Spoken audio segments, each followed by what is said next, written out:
Hello my dear students, welcome है आप सभी का आपके अपने यूट्यूब चैनल एलडीएसटी क्लासेस में। तो आई गेस आप सभी बहुत अच्छे और बेहतरीन तरीके से मेरे लाल पढ़ाई कर रहे हैं। तो आज हम डिस्कस करेंगे एक्सरसाइज 8.2 वन शॉट होने वाली है ये। और ये एक्सरसाइज जो है वो बोर्ड एग्जाम से भी आपके रिलेट करती है, क्योंकि 1 मार्क्स में इससे क्वेश्चन और या 2 मार्क्स में से क्वेश्चन जरूर पूछा जाता है। तो बहुत ध्यान से इस एक्सरसाइज को हम करेंगे और बहुत अच्छे से कॉन्सेप्ट के साथ सारी चीजें समझेंगे। तो इस एक्सरसाइज को करने से पहले आपको क्या चीज पता होनी चाहिए, जो सबसे इंपॉर्टेंट है वो है भाई ये टेबल।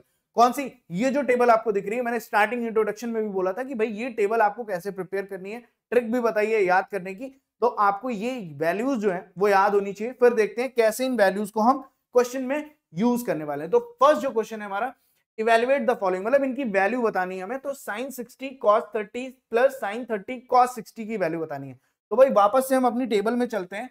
क्या मुझे साइन यहां दिख रहा है और sin 60 यहां दिख रहा है, फिर sin 30 भी दिख रहा है, सेम cos 30 चाहिए था और cos 60 चाहिए था। तो ये वैल्यूज आपको दिख रही है, मतलब ये वैल्यूज हमारी काम की है। तो भाई देखते हैं क्या काम कर सकती है। sin 60 की वैल्यू कितनी है? sin 60 की वैल्यू आप कितनी लिख सकते हैं? √3/2 है, इनटू कोई साइन नहीं है मतलब मल्टीप्लाई का साइन होगा। फिर cos 30 की बात करेंगे तो cos 30 की भी वैल्यू कितनी होती है? √3/2 प्लस sin 30 की वैल्यू होती है 1/2 होती है,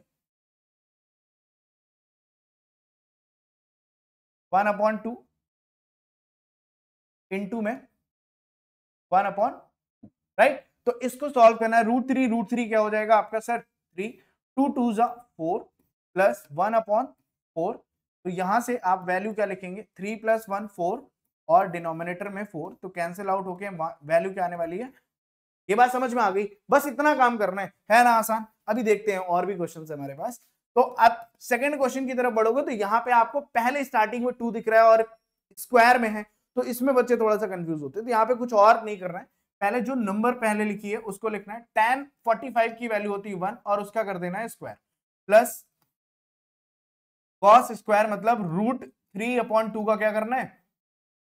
स्क्वायर, माइनस sin 60 की भी वैल्यू कितनी होती है? √3/2। तो यहां से भी इसका स्क्वायर किया तो आप देखोगे ये सेम वैल्यू प्लस और माइनस में है, तो यहां से ये क्या हो जाएंगी? Cancel out. तो आपका आंसर जो आएगा वो क्या आएगा? सिर्फ और सिर्फ 2 आ जाएगा। बस इतना करना है। अच्छा, इसके बाद क्वेश्चन देख, इसके बाद जो वैल्यू अब जो है, अब मेन खेल शुरू होता है इन क्वेश्चन का। क्या cos 45 की वैल्यू होती है बॉस 1/√, डिनोमिनेटर बड़ा सा लगाएंगे और sec 30 लिखेंगे। sec 30 से cos 30 की वैल्यू याद करो। cos 30 अभी हमने जस्ट कितनी लिखी थी? √3/2। तो भैया √3 और अपॉन में 2 लिख लिया यहाँ पे, प्लस cos 30 cosec 30 मतलब sin 30 की बात करें, sin 30 कितना होता है? 1/2 और उसका रिवर्स कर देंगे, रेसिप्रोकल कर देंगे, तो आंसर क्या आएगा? 2। अब ये जो डिनोमिनेटर वैल्यू है, तो थोड़ा सा पहले इसको सॉल्व कर लेते हैं फिर बताते हैं। 1/√2 अपॉन यहां से 2 एज अ, एक सेकेंड, ये √3/2 होगा ना? अरे भाई कहां जा रही हो तुम?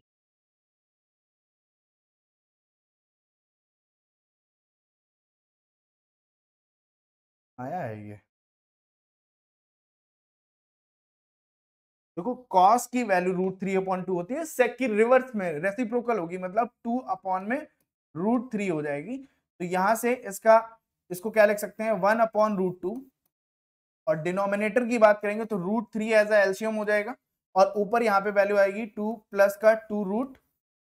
क्या इतनी बात समझ में आ रही है? अब एक छोटी सी मैं बात और आपको समझा देता हूं। क्या अगर 2/4 लिखा है, इसका मतलब क्या होता है? 2/4, यही है।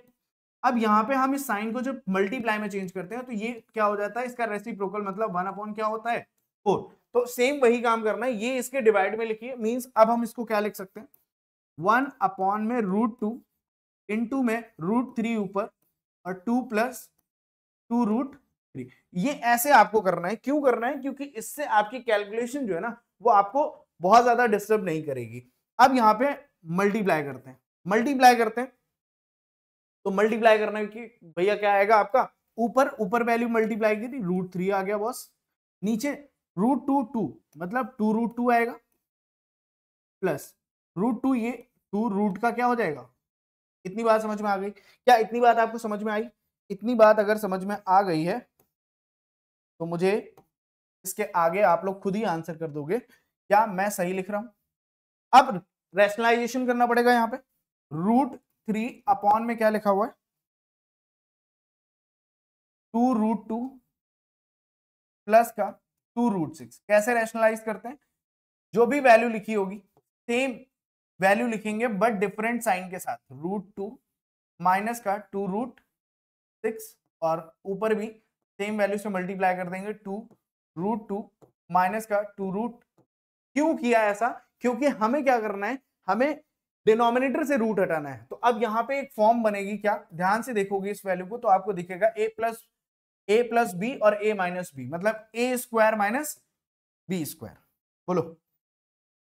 तो ऊपर वाली वैल्यू बहुत ध्यान से देखना, √3 जब इससे मल्टीप्लाई होगा तो क्या आएगा? 2 रूट में 6 हो जाएगा माइनस 2 रूट में 6 3 18 होगा। डिवाइड में आओगे, इस वैल्यू का स्क्वायर करो। 2√2 का क्या किया हमने? स्क्वायर माइनस 2√6 का क्या कर दिया बॉस? डन। अब ऊपर जो वैल्यू दिख रही है उसमें हम कुछ कॉमन ले सकते हैं, और साथ ही साथ कॉमन लेने के पहले 18 को मैं क्या लिख सकता हूं, बहुत ध्यान से देखना। √18 जो होता है उसे मैं लिख सकता हूं 3√2। क्यों? क्योंकि 9 इंटू 2 लिख सकते हैं 18 को, 9 से 3 क्या हो जाएगा? बाहर। तो यहां पे हम इन दोनों को और थोड़ा सा सिंप्लीफाई वे में लिखना चाहते हैं। -2 3 बाहर है तो मतलब 3 2 क्या हो जाएगा? 6 और √18 तो रूट में बचा है 2। बात समझ में? ये वैल्यू 2 का स्क्वायर किया 4, 4 2 क्या हो जाएगा? 8 माइनस ये वैल्यू क्या हो जाएगी? 20। बात समझ में आ रही है? इतनी बात समझ में आ गई? अब इन दोनों वैल्यूज में कुछ कॉमन मिल रहा है हमें। क्या कॉमन मिल रहा है भाई? कुछ तो मिल रहा है। दोनों वैल्यूज में देखना, यहां से 2 अगर हम कॉमन ले लेते हैं, क्या कॉमन ले लिया हमने? 2। तो यहां पे क्या बचेगा? √6 माइनस का 3√2 बचेगा, और डिवाइड में आपके पास वैल्यू आएगी 16, और इस 2 से माइनस का 16, इससे ये 8 हो जाएगा। तो अब ये जो माइनस बच रहा है ना, ये माइनस क्या लिख सकते हैं? √6 माइनस 3√2 अपॉन में 8। अब ये माइनस क्या करने वाला है भैया? अब इनको करेगा ये डिस्टर्ब। माइनस क्या करेगा? मल्टीप्लाई हो जाएगा तो क्या आएगी? ये वैल्यू प्लस हो जाएगी, माइनस से ये वैल्यू क्या हो जाएगी? प्लस। कितनी आ जाएगी? 3√2। ये वैल्यू माइनस हो जाएगी √6 अपॉन में क्या आ जाएगा? 8, और ये आपका क्या हो जाएगा? है मजेदार क्वेश्चन। लग रहा था ना, पहले 2 क्वेश्चन किए तो हमें लग रहा था ना अरे ये तो बस हो जाएगा, यूं हो जाएगा, यूं यूं यूं। ये भी यूं यूं हो जाएगा, बस आपकी कैलकुलेशन यहाँ पे स्ट्रांग मांगती है भाई। कैलकुलेशन अगर स्ट्रांग है तो बात बन जाएगी बॉस। अच्छा, इसका एक और पार्ट है ना अभी, क्या ये यहाँ पे हो सकता है? हो तो जाना चाहिए बॉस।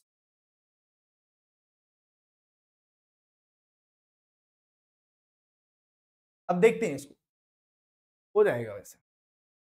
क्या लिख सकते हैं? sin 60 को अभी हमने लिखा था 1/2, लिख लेंगे again 1/2 plus tan is 1 minus cosec 60। sin 60 √3/2 होता है, तो cosec क्या होगा? √3/2, तो 2 अपॉन क्या हो जाएगा? रूट डिनोमिनेटर में क्या आएगी? sec 30। sec 30 मतलब cos 30। cos 30 की वैल्यू कितनी होती है? √3/2। तो यहाँ पे 2 अपॉन क्या हो जाएगा? √3। हमेशा याद रखना, जो sec 30 होगा वही cosec 60 होगा, plus cos 60 is 1/2 plus 40 cot 45 is 1। ठीक है, आपको लग रहा होगा सेम वैल्यू तो है ऊपर, काट देते हैं, नहीं ऐसा नहीं, यहाँ एलसीएम लेना पड़ेगा। एलसीएम क्या होगा? बहुत ध्यान से, 2 और √3 क्या हो जाएगा? एज अ एलसीएम ले लेंगे भैया हम। और यहाँ पे देखो √3 नहीं है तो मतलब ऊपर √3 से मल्टीप्लाई होगा 1, 1 की जगह पे दोनों आ जाएंगे तो क्या होगा? प्लस का 2√3, और साथ में यहाँ पे 2 है तो यहाँ से 2 मल्टीप्लाई होकर क्या हो जाएगा? माइनस का। इतनी बात समझ में आई? फिर बड़े से डिनोमिनेटर के नीचे हम फिर से सेम क्या काम करेंगे? 2√3 लिखेंगे। अब यहाँ पे देखो √3 है बट 2 है तो 4 हो जाएगा, प्लस 1 है और साथ में क्या लिख सकते हैं? 1 है, 2 के साथ में √3 नहीं है तो यहाँ पे क्या आ जाएगा? √3। फिर 1 है यहाँ पे तो यहाँ पे प्लस का 2√3। बात समझ में आ रही है? ये वैल्यूज फिर से कैंसिल आउट हो जाएंगी। तो ये कैंसिल आउट हो गई, तो अब हमारे पास वैल्यू क्या बची? अच्छा ये 3√2√3 क्या हो जाएगा? 3 रूट में 3 माइनस का 4 और डिनोमिनेटर में क्या आ जाएगा? फिर से वो ये भी हम लिख सकते हैं 3√3 प्लस का 4। तो अब आप यहाँ पे क्या कर सकते हो? यहाँ पे ध्यान से देखोगे, फिर से रैशनलाइज करने के लिए मल्टीप्लाई करना है 3√3 इंटू सॉरी माइनस का 4 और 3√3 फिर ये माइनस का क्या हो जाएगा? 4। ये a प्लस बी के फॉर्म में हो जाएगी यहाँ पे, बोलो बॉस, ये a प्लस बी के फॉर्म में हो जाएगी। तो ऊपर वाली वैल्यू देखो सेम दिख रही है, दोनों ही वैल्यू सेम है, मतलब होल स्क्वायर हम कर सकते हैं 3√3 माइनस 4 का होल स्क्वायर और डिवाइड में जो वैल्यू आएगी 3√3 का स्क्वायर माइनस 4 का स्क्वायर, राइट। तो अब यहां से अगर हम इस वैल्यू को सॉल्व करते हैं ऊपर वाली, तो ऊपर वाली का क्या होगा? इसका स्क्वायर प्लस इसका स्क्वायर माइनस का 2ab, यही तो होता है। A square minus B square का फॉर्मूला क्या होता है? A minus B whole square का फॉर्मूला क्या होता है? A square plus B square minus का 2ab। तो ए का स्क्वायर करेंगे तो ए का स्क्वायर मतलब 3 का स्क्वायर 9, 9 3 27 प्लस 4 का स्क्वायर करेंगे 16 आएगा माइनस 2 और इनटू करेंगे इन वैल्यूज को, तो 2 4 जा 8, 8 3 जा 24, 2 4 जा 8, 8 3 जा 24 और साथ में क्या लग जाएगा? √3 और डिवाइड में आपके पास क्या वैल्यू आएगी बॉस? इन वैल्यूज को भैया आप सॉल्व करना है, तो यहाँ पे सॉल्व करके क्या आएगा? 3 रूट इसका स्क्वायर करेंगे तो 3 का 9 और 9 3 जा 27 माइनस का 16। तो इन दोनों वैल्यूज को ऊपर प्लस कर लेंगे, 6 और 7 क्या हो जाएगा? 6 और 7 13 का 3 और 2 और 1 3 1 4 43 माइनस का 24√3 और डिवाइड में आपके पास दोनों को सब्ट्रैक्ट करके वैल्यू आएगी 4 और 11, क्या आने वाली है? 11। और ये आपका क्या हो जाएगा? है मजेदार, है ना मजेदार। अब ऐसे क्वेश्चंस आपको और मिल सकते हैं, ठीक है। अब ऐसे ही क्वेश्चंस की आपको प्रैक्टिस करनी है, ठीक है। 43 माइनस 24√3 अपॉन 11, बात समझ में आ गई? तो ये क्वेश्चंस कर लिए। अब एक क्वेश्चन और इसका है, वो भी बढ़िया सा क्वेश्चन है। अब इसमें भी स्क्वायर लगा दिया, तो बस आपकी कैलकुलेशन पे सारी चीजें हैं भैया। 5 लिख लो। cos 60 की वैल्यू कितनी होती है? cos 60 की वैल्यू 1/2, 1/2 का क्या किया? प्लस 4 इंटू sec 30, cos 30 की वैल्यू होती है √3/2, तो 2/√3 और इसका हमने किया square minus tan 45 that is 1 का स्क्वायर। ठीक, बात समझ में आ रही? अब यहाँ पे साइन स्क्वायर 30 मतलब 1/2 का क्या किया हमने? स्क्वायर किया, प्लस कॉस स्क्वायर 30 मतलब √3/2 का क्या कर देना है बेटा? स्क्वायर कर लेना है। इतनी बात समझ में आ गई? अब देखो यहां से ये 5 1 से 5 हो जाएगा, अपॉन में 4 आ गया, प्लस 2 की स्क्वायर 4 होती है, ठीक है। और 4 4 का क्या हो जाएगा? 16√3, क्या √3 नहीं होगी यहाँ पे, 3 आ जाएगा, 3 क्योंकि स्क्वायर हो गया ना, माइनस का 1। डिवाइड की बात करेंगे हम,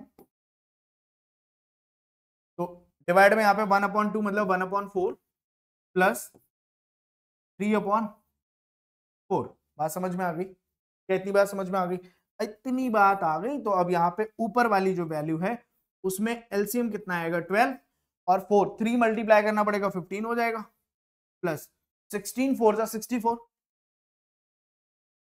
64 होगा ये, ठीक। 64 और 1 है यहाँ पे, मतलब डिनोमिनेटर में 12, तो माइनस का क्या हो जाएगा बॉस? 12। फिर से एक बड़ा सा डिनोमिनेटर और नीचे दोनों की देखो वैल्यू सेम है, तो 4 प्लस क्या आ जाएगा? तो इस 4 से इसको हम 3 टाइम्स में कैंसिल कर सकते हैं ना बेटा? कर सकते हैं। अच्छा, करने के बाद अब थोड़ी सी कंफ्यूजन आ जाती है। अब इनको पहले क्या करना है? इसको माइनस कर लो। इसको 10 माइनस करोगे तो 54 बचेगा, 2 और माइनस करोगे तो 52 बचेगा। 52 को 15 प्लस करना है भाई, 52 प्लस 15, 52 प्लस 15 करेंगे 7 और 6 67 आ जाएगा। कितना आएगा बॉस? इस वैल्यू की वैल्यू 67 आई, डिनोमिनेटर में कितना है? 3, इनटू किया। अब यहां से ये जो 4 था ना, ये 1 अपॉन क्या हो जाएगा? 4 बचेगा। बोलो, ये नीचे वाला ऊपर और ऊपर वाला नीचे, तो यहां से फिर से हम मल्टीप्लाई करेंगे तो 67 अपॉन क्या आएगा आंसर? क्या इतनी बात समझ में आ रही है बॉस? क्या इतनी बात समझ में आ रही है? 67/12 डन। ठीक है, तो अब इन क्वेश्चंस को अगर कर चुके हैं, इस टाइप के ही क्वेश्चन आपको बोर्ड एग्जाम में मिलते हैं, स्पेशली ऐसे क्वेश्चंस, ठीक है, जिसमें स्क्वायर भी होगा, डिनोमिनेटर में भी होगा। तो इन वैल्यूज को कैसे सॉल्व करना है, ये अगर आप समझ चुके हैं तो आपके लिए अब कोई भी प्रॉब्लम नहीं आने वाली।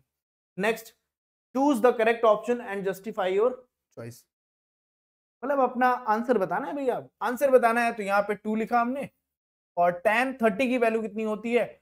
tan 30 की वैल्यू मुझे देखनी पड़ेगी एक बार, वैसे तो मुझे याद है 1/√3, ठीक है, बट कभी कभी मैं भूल जाता हूँ। ठीक, 1/√3 हो गया। डिनोमिनेटर की बात करेंगे तो 1 प्लस tan स्क्वायर 30, सेम वही चीज 1/√3 हो जाएगा। अब तो मुझे लग रहा है इसको नीचे सॉल्व करना पड़ेगा, तो ये 2/√3 होगा, बोलो। और नीचे से अगर हम सॉल्व करते हैं यहाँ पे, तो ये 1 प्लस 1/3 होगा, ठीक है। तो यहां से अगर हम सॉल्व करेंगे तो 2/√3 आ जाएगी बॉस। ये 3 मतलब 3 + 1 4/3, क्रॉस मल्टीप्लाई कर देंगे 2/√3 इंटू में 3 क्या हो जाएगा 4, राइट। तो यहां से 2 से ये कैंसिल हो जाएगा 2 टाइम्स में, तो 3/2√3 आएगा। तो सेम रैशनलाइज करने के लिए क्या करना है, सिर्फ √3 से मल्टीप्लाई कर दो, बोलो। तो यहां से √3 क्या हो जाएगा 3√3, और अपॉन में क्या हो जाएगा 2 × 3, that is,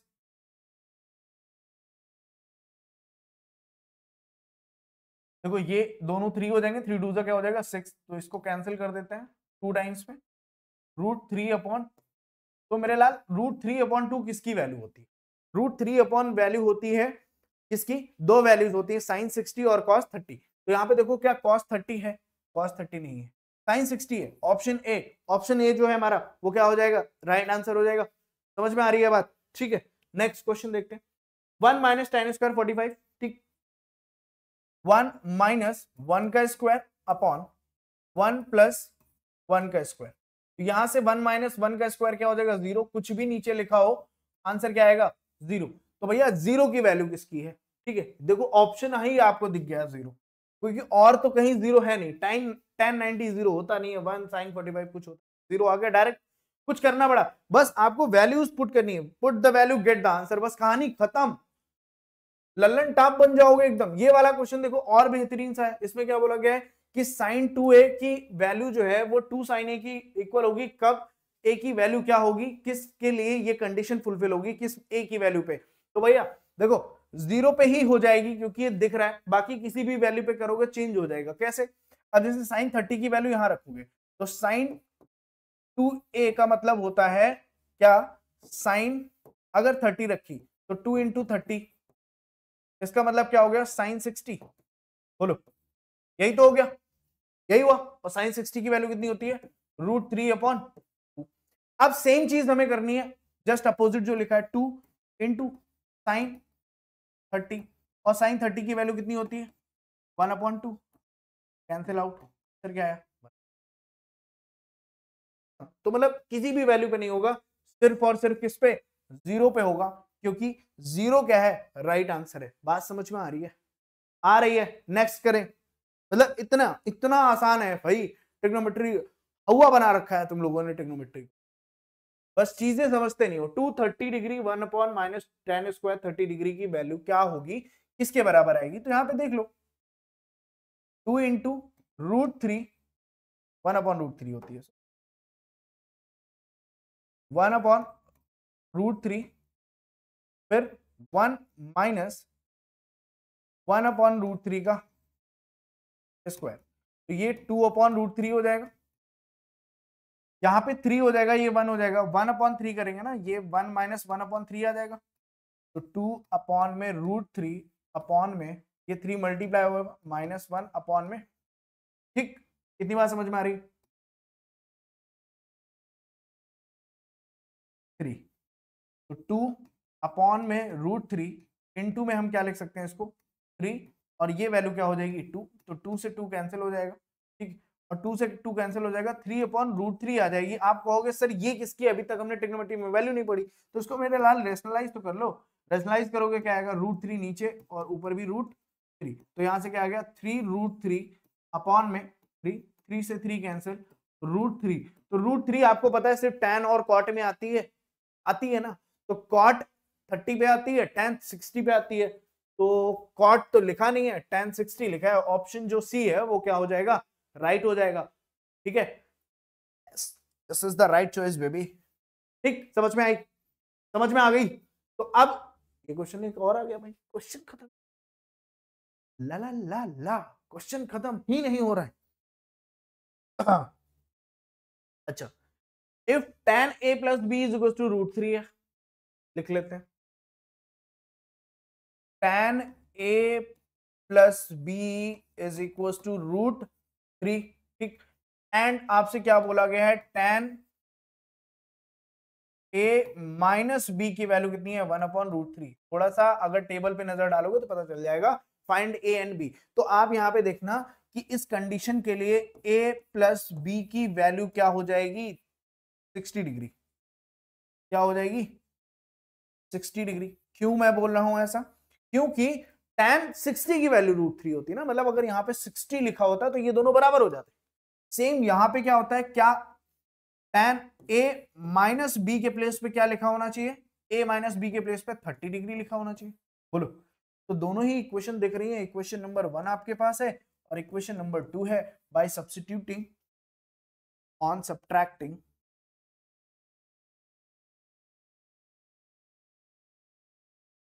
equation 1 equation 2 from first, we get, हमें क्या मिलेगा, हमें मिलेगा कुछ ऐसा मिल जाएगा, a plus B is equal to 60 और a minus B is equal to, तो यहां से b की वैल्यू कैंसिल, तो 2a इज इक्वल टू क्या हो जाएगा, दोनों वैल्यूज। अच्छा, मैंने साइन तो चेंज नहीं किया ना, हाँ ऐड करना, भाई भाई भाई, गलत गलत गलत गलत गलत, एक सेकंड एक सेकंड, यहाँ पे थोड़ा सा स्टेटमेंट में चेंज करेंगे, क्योंकि हमें जो है ना वो साइन देखो सेम मिल रहा है ना। हमने क्या पढ़ा था जब हम लीनियर इक्वेशन कर रहे थे, अब देखो ये ऑलरेडी हमें डिफरेंट साइन में मिल गया, तो ऑन एडिंग करेंगे आप, ऑन एडिंग इक्वेशन 1 एंड 2 भी ऐड करने पे मिलेगा भाई, 2a हो जाएगा और इधर क्या हो जाएगा 90, a की वैल्यू क्या हो जाएगी 40,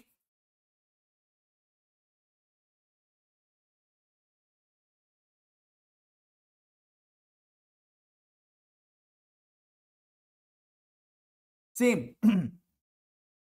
a की वैल्यू कितनी है 45 plus b is equal to कितना है 60 डिग्री, तो b इज इक्वल टू क्या हो जाएगा 60 डिग्री माइनस का 45 डिग्री, b की वैल्यू क्या हो जाएगी 3 डिग्री। बात समझ में आई? तो अब देख लो ना, एक बार चेक करके, 45 और 15 करोगे 60 आ जाएगा, 45 माइनस ये करोगे तो 30 आ जाएगा, मतलब a और b की हमारी वैल्यू क्या आ गई है, सही आ गई है। समझ में आ गई बात। नेक्स्ट, अब state whether the following are true और फॉल्स, जस्टिफाई योर आंसर। आपको आपके आंसर से इनको बताना है क्या भैया ये सही है या गलत है। अब कह रहे हैं sine a plus B is equal to sine a plus sine B, क्या ये सही है, तो आप कोई भी वैल्यू लेकर देख लो, क्या ये सही हो रहा है, क्या ये सही हो रहा है। देखो, मैं छोटी सी बात लेता हूं कि a की वैल्यू मैंने 30 ले ली और b की वैल्यू मैंने 60 डिग्री ले ली। ठीक, तो अब sine a plus B is equal to sine a plus sine b करना है हमें, तो साइन a प्लस बी दोनों का करोगे तो साइन 90 हो जाएगा, is equal to sine a मतलब साइन 30 प्लस साइन 60, इसकी वैल्यू 1 होती है बट साइन 30 की वैल्यू 1/2 होती है, प्लस √3/2 होती है, तो यहां से डिफरेंट आ रही है, डज नॉट इक्वल है, तो यहाँ पे ये स्टेटमेंट जो आपका गिवन है प्यारा सा, ये क्या हो जाएगा, बात समझ में आ गई। फिर the value of sine theta increases as theta increases, बात सही है, टेबल में चल के देख लेते हैं। क्या जब जब हमारा थीटा बढ़ रहा है तो क्या वैल्यू नहीं बढ़ रही है, बिल्कुल बढ़ रही है, 0 से 1 पहुंच गए हो आप, समझ रहे हो। तो साइन के केस में क्या हो गया, ये स्टेटमेंट जो है आपका वो क्या हो जाएगा भाई, ये स्टेटमेंट आपका क्या हो जाएगा, ट्रू हो जाएगा। बिल्कुल सही बात है। फिर the value of cos theta increases as theta increases, भाई दोनों बात में दम नहीं है। अगर वो सही है तो इसको गलत होना पड़ेगा, क्योंकि वही रिवर्स में आप काउंटिंग लिखते हैं उसको, ठीक। फिर sine theta is equal to cos theta for all values of theta, जी नहीं। क्या सभी वैल्यूज पे, थीटा की सारी वैल्यूज पे दोनों की सेम आती है? बिल्कुल नहीं, सिर्फ और सिर्फ किस पे आती है? 45 डिग्री पे आती है। तो ये स्टेटमेंट भी आपका क्या हो जाएगा? False. Again cot A is not defined for A is equals to 0 degree. 0 degree पे क्या होता है एक बार देख लेते हैं। क्या 0 डिग्री पे ये डिफाइंड है? नहीं भाई, ये नहीं डिफाइंड है। तो ये भी क्या हो जाएगा भाई? स्टेटमेंट, ठीक।